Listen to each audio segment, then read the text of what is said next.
Монголчууд импортын сүү, эх орны үйлдвэрийн сүүгээр дотоодын хэрэгцээгээ үйл зөнгөө хангах боломжийг олгосон үйл явдал энэ 7 хоногт боллоо.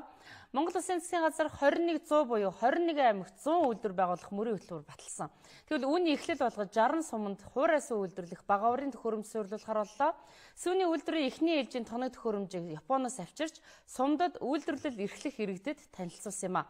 Мэдээллийг Чимтламын бэлтгэснээр хүргье.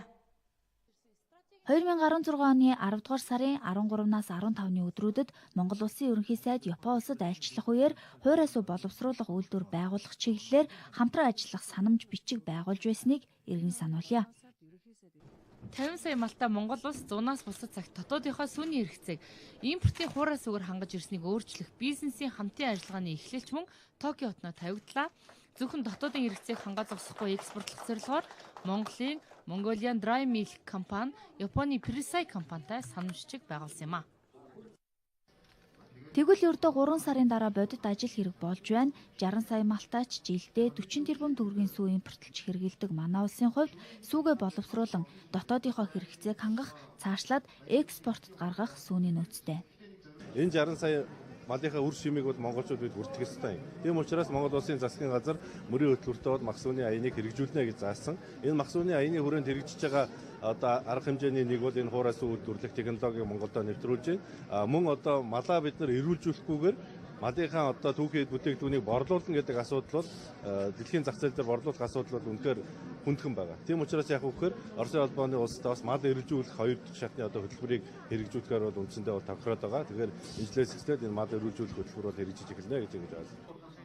Шингэн сүү хатах зорилттой энэхүү төхөөрөмж нь ажлын 8 цагт орон нутгийн сүүний хангамжаас шалтгаалan 240-өөс 620 литр сүүг боловсруулах хүчин чадалтай.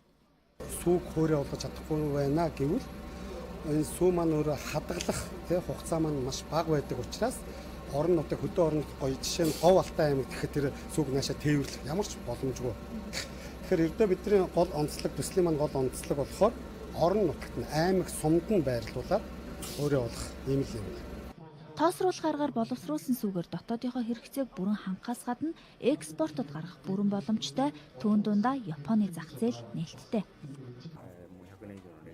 Монгол Японы эдийн засгийн түншлэлийн нэг гол агуулга нь өндөр технологиг нэвтрүүлж эцсийн бүтээгдэхүүн үйлдвэрлэх явдал юм а. Тиймээс Япон улсад 100 жилийн туршид боловсруулагдсан сүү хатаах технологи бас Монгол малын сүүг дэлхийн зах зээлд хүрэхэд чухал үүрэг гүйцэтгэнэ гэж найдаж байна. Цаашдаа сүү боловсруулах үйлдвэрийг сум бүрт байгуулахаар төлөвлөсөн 2017-оос 2025 он хүртэл үргэлжлэх төслийн хүрээнд малчин өрхөд тогтмол орлоготой болохоос гадна 6,000-аас 8,000 тогтмол ажлын байр бий болно гэж тооцжээ. Эхний одоо орж ирж байгаа энэ үе шаттай орж ирнэ. Эхний орж ирж байгаа 60 үйлдвэрийг бол бид сүүний галт сайтай нутгуудаараа байршуулж одоо энэ үйлдвэрээ суйрлуулна гэж бодож байгаа. Өнөөдөр бол сургалт нь эхэлж байна.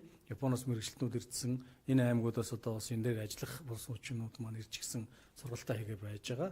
Цаашдаа бол үе шаттай ингээд дараагийн сумдуудаа байрлуулаа явна. Ийхүү Prissai компанитай байгуулсан гэрээний хүрээнд Монголд эхний ээлжинд 60 ширхэг хатаагч машиныг оруулж ирэн туршилтын бүтээгдэхүүнийг гаргахаар боллоо.